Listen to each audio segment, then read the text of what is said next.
Hello YouTube, you lovely YouTubers.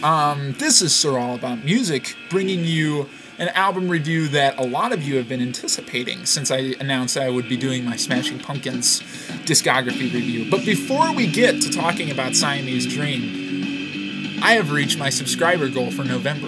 I have hit 48 subscribers, and my goal was 40 to have by the end of November, and that's thanks to you guys. It's all you guys. I'm really happy that you guys like what I'm doing, and I love doing this. You know, I absolutely love doing this. And my new goal is 70 by the end of December. We already have 8 of those, and I need your guys' help. You know, tell people you know, blah blah blah blah blah. You know, just kind of spread the word. You know, and the same goes for all the other music reviewers that you're subscribed to. Spread the word about them. Let people know. So yeah. Thanks, you guys are awesome. So let's get talking about Siamese Dream. And I tried this video twice, and it ended up being like 9 minutes long. So if I talk really fast, that's why. Anyway, the first thing you notice about this is the sonic depth. I mean, this album is just so thick with sound. And while I was doing some research, I found out that the reason that it is supposedly there's up to like 40 guitar overdubs on each song. Really? Seriously? Like that's what Billy Corgan and Butch Vig say. And Soma by itself is supposed to have up to 100 guitar overdubs.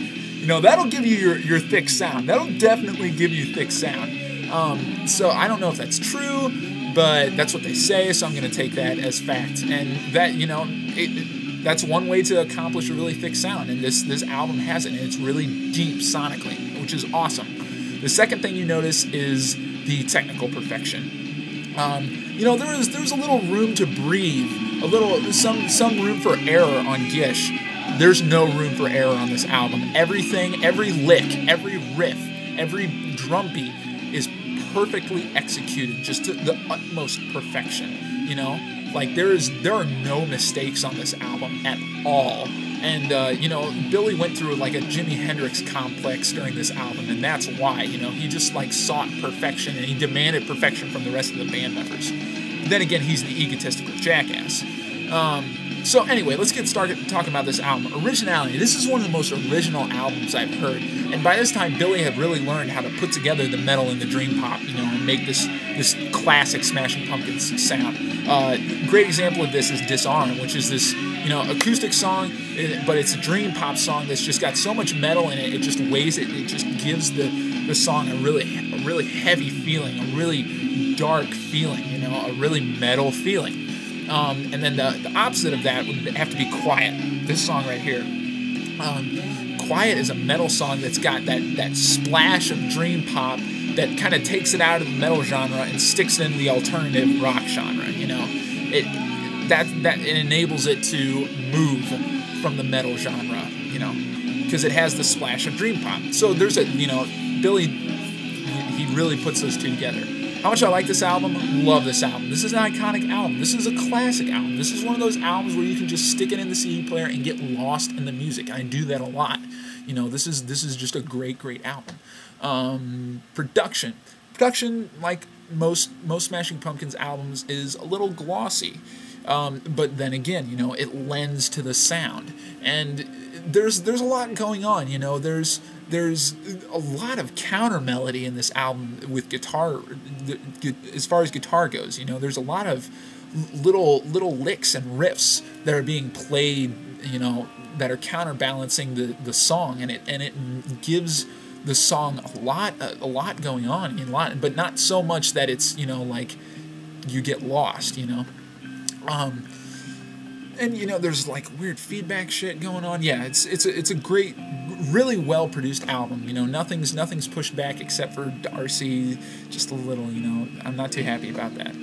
Flow. This is one of the best flowing albums I've ever heard. Like, all the songs just fit together, and they just seem to work so perfectly. They're like the pieces of a puzzle, and it just gets a tad bit shaky in the last 3 to 4 songs, like right around DQSA Silver Fuck. It's just a tad bit shaky, just a little, okay, just a little. So don't freak out. It just. But other than that, this is just one of the best flowing albums I've ever heard. Everything just follows, and it just feels so natural. Like, you know, like that's the logical conclusion for the next song. You know, obviously it would be that song. So that's the flow. Best song on here, Mayonnaise. And Mayonnaise is just teen angsty. It's just so teen angsty of a song. But the real great part of it for me is the beautifully executed feedback that Billy does. And it's just a great addition to the song, and it really gives it a flavor. And it's coming up. Sorry. You know, the first time I heard that, I was like, wow. It's just like the perfect interjection for those chords, and it's unlike anything I've ever heard also. So yeah, great song. Weakest song on here is probably Silver Fuck. Just because you know, when it gets to that middle part where it's really quiet, it's like, and you're like, is the song over? Did it end? You really have no idea what's going on. But it's not a bad song. It's just like, for me, it's the weakest song on the album. So like, overall, this album has a really like bright, happy musicality to it, but the lyrics are the exact opposite. Like, for the longest time, you know, when I listened to Today, it would make me happy, and then I found out what the lyrics were about.